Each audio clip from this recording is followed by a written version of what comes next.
ओम सभी को नमस्ते जी। आज मुझे ये बताते हुए बड़ा गर्व महसूस हो रहा है कि हमारी संस्कृति कितनी महान रही है और कितनी महान है और रहेगी। एक बच्चे का जो एक नौजवान की जो नींव है, ब्रह्मचर्य रूपी नींव, आप यहीं से अनुमान लगा सकते हैं कि उस नींव को मजबूत करने के लिए कितनी आयु से माँ बच्चे के अंदर संस्कार डालती है, कितनी आयु में पिता उसके अंदर संस्कार डालता है, क्या क्या उसे सिखाया जाता है। एक बहुत बड़ी बात है। हमारे यहाँ 16 संस्कार होते हैं। बच्चे का जन्म ही संस्कार से होता है। 16 संस्कारों में आज मैं आपको 11वें संस्कार की बात करूंगा कि 11वां जब संस्कार होता है तब उसको ब्रह्मचर्य की क्या क्या शिक्षा दी जाती है। और जब कब होता है 11वां संस्कार, जब वो गुरुकुल में जाता है। गुरुकुल से पहले जब वो घर होता है तो घर में माँ उसे क्या शिक्षा देती है। लगभग 6 वर्ष तक बच्चा घर में रहता है, 6 या 8 वर्ष तक, फिर उसे गुरुकुल भेजा जाता है। माँ बच्चे को शिक्षा दे रही है कि अपनी जो उपस्थेंद्रिय है, यदि उसके स्पर्श या मर्दन, उसको रगड़ने से वीर्य की क्षीणता आती है, नपुंसकता आती है, हाथ में दुर्गंध हो जाती है, इसलिए उसे स्पर्श मत करना। छोटे से बच्चे को माँ ये संस्कार डाल रही है, उसकी ब्रह्मचर्य की नींव को मजबूत कर रही है। एक माँ आजकल सोचते हैं बच्चों को क्या जरूरत है इन बातों की, और आगे बताती है कि वीर्यारक्षण में आनंद है, फिर वो उसके लाभ भी बताती है, इससे उत्साह साहस पराक्रम बढ़ता है, सब बातें सिखाती है वो माँ। कहते हैं ना, माता निर्माता भवती। आजकल क्या गया, आजकल बच्चा पास में लेटा माता पिता से स्वयं ही नहीं रुका जा रहा है। वो आपस में संबंध बना रहे हैं, सोचते छोटा बच्चा, इसे क्या पता है। तो इसलिए बच्चे की नींव यहां से मजबूत होती है, संस्कारों के साथ उसका जीवन बढ़ता है। यदि मैं और आगे की बात करूं, फिर वो जाता गुरुकुल में। अब जो हमारे नियम बचे हुए थे, मैंने कुछ नियम 11 नियम पहले बताए थे, 11 नियम आज बताऊंगा। जो ये नियम है, ये जो गुरुकुल में ब्रह्मचारी चला जाता है उसको ही बताए जाते थे। आप ज्यादा वह मत करना, जितने नियमों का आप अच्छे से पालन कर सकते हैं उतना करना। एक आध नियम ऐसा जिनका आप पालन नहीं कर सकते, कोई बात नहीं है, क्योंकि आप गुरुकुल में पढ़ नहीं रहे हैं। फिर भी आइए मैं आपको नियम बताता हूं क्या क्या वो नियम है। 11 नियम तो हमारे हो गए थे। 12वां जो नियम है, कहता है रात्रि के चौथे पहर में जाग।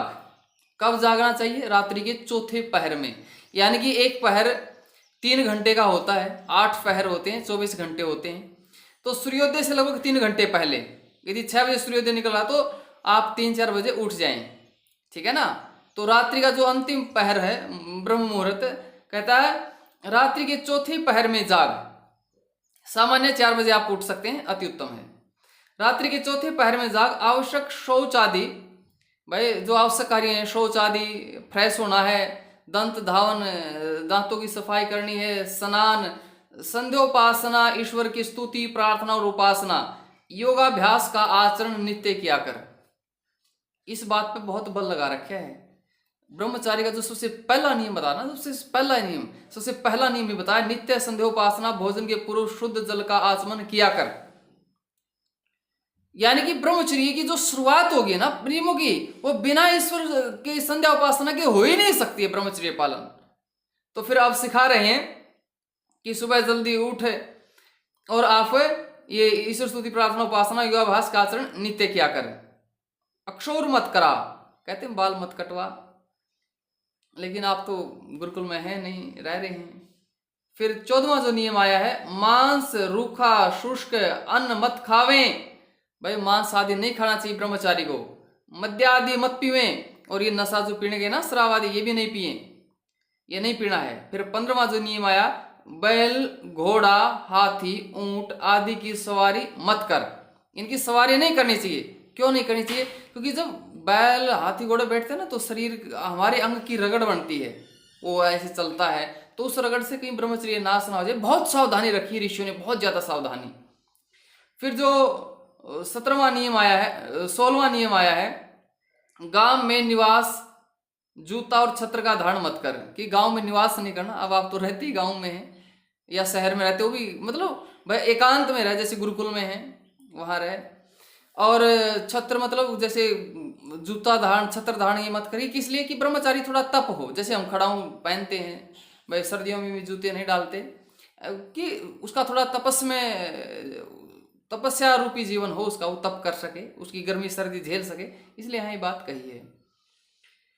तो आगे फिर बात आई है, जो नियम आया है 17वां जो नियम आया है, देखो कितनी बढ़िया बात कही। अब लघु शंका के बिना उपस्थ इंद्रिय के स्पर्श से, बिना लघु शंका के बिना, मतलब लघु शंका मतलब पेशाब करना, पेशाब करने के अलावा कहता जो आपकी उपस्थ इंद्रिय है, आपकी जो मूत्रेंद्रिय है, इंद्रिय के स्पर्श से वीर्य स्खलन कभी न करके, कहता कभी भी अपने वीर्य को नष्ट मत करना।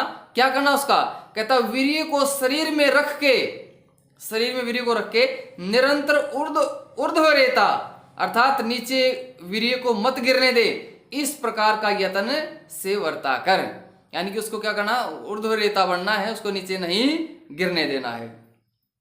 फिर नियम आया 18वां, कहता तेल आदि से अंग मर्दन उबटना, ये जो तेल आदि से अंगों को मसलते हैं, ज्यादा खट्टा नहीं खाना है, अति खट्टा मतलब इमली आदि, अति तीखा लाल मिर्च आदि, अति कशेला हरड़े आदि, अक्षार अधिक लवण आदि और रेचक जमाल घोटा आदि द्रव्यों का सेवन मत कर।